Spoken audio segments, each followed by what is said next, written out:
Welcome to WSTV News. My name is Mustafa Razzaq, and I'm joined by my co-host Jackson Brooks. Hi, welcome to the weather segment of the broadcast.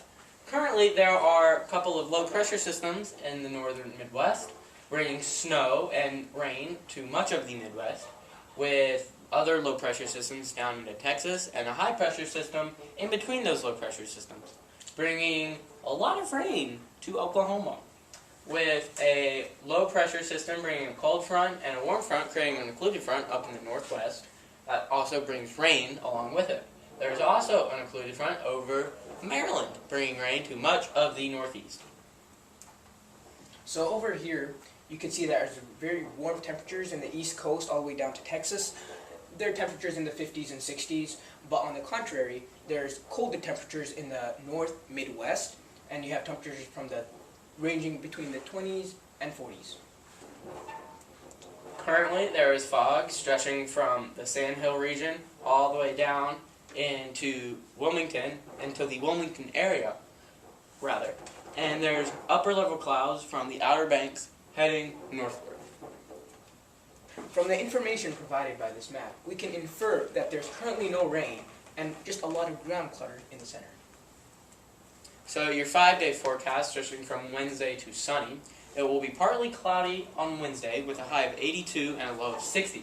And Thursday is going to be overcast, a pretty average day, with highs in the 80s and a low of 60 degrees.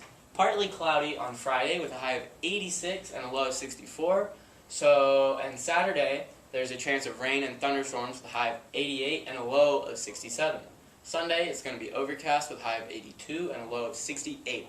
So as you can tell, the temperatures are on the rise for the weekend.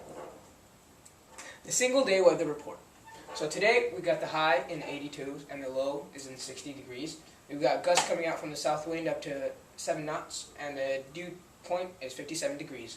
So for tonight, it's going to be pretty warm, 65 degrees, and then tomorrow we're going to have some little rain. The high is 81 and the low is going to be 60 degrees.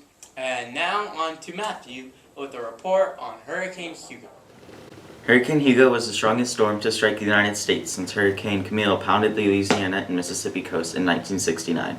Hi, I'm Matthew Barneto, and this is WSTM-TV. At one point east of Guadalupe, a NOAA research aircraft measured winds of up to 160 miles per hour and a central pressure of 27 inches, or 918 millibars, which rated Hurricane Hugo as a Category 5, the highest storm on the Saffir-Simpson scale. Storm tides of approximately 20 feet were experienced along part of the South Carolina coast. The hurricane leveled beachfront properties and toppled trees, leaving much of the coastal areas in absolute ruin. Hugo originated from a tropical wave that moved west off the African coast on September 9, 1989. By September 10th, the system displayed enough organization on satellite imagery that it was classified as a tropical depression. Hugo gained hurricane strength on September 14th, then turned to the west-northwest early on September 15th as it quickly strengthened into a Category 5 with maximum sustained winds near 160 miles per hour. Hugo weakened to a Category 4 hurricane on September 16th as it aimed at the leeward islands of Guadalupe and Montserrat. Maximum sustained winds were estimated near 120 knots, or 140 miles per hour, as the hurricane crossed Guadalupe at around 1 a.m. September 17th. Hugo's eye crossed St. Croix in the U.S. Virgin Islands early in the morning of September 18th, then just 6 hours later struck the island of Vieques along the east coast of Puerto Rico with winds estimated near 110 knots. Hugo then slammed through Puerto Rico itself on the day of September 18th, making landfall near the town of Fajardo. The airport of San Juan registered wind gusts up to 80 knots, with 104 knot gusts measured at the former Roosevelt Roads Naval Station.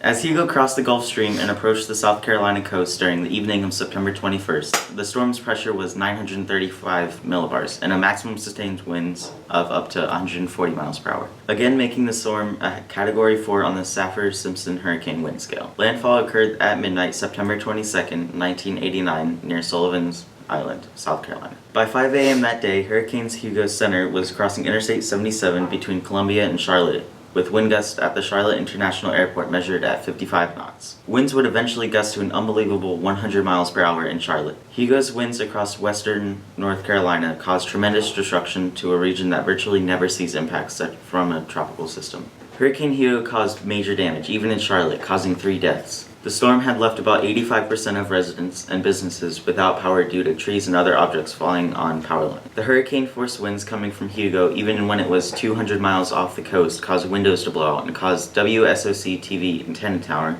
to fall onto the actual station. Hugo had many damaging characteristics such as a 20-foot tall storm tide and hurricane-force wind gusts felt at about 200 miles inland. The storm is often known as the worst natural disaster of much in southern and western North Carolina. It is no exaggeration to say Hugo is the worst natural disaster in memory for most residents of South Carolina and western North Carolina. Hurricane Hugo remained strong as it moved into western North Carolina, producing hurricane-force wind gusts all the way to Charlotte. Also, Hurricane Hugo had a huge economical impact. It caused $7 billion in damage to the U.S., making it the costliest hurricane of all time. When adjusted for inflation, it currently ranks as the 9th most costly hurricane in U.S. history, causing almost $13 billion in damage.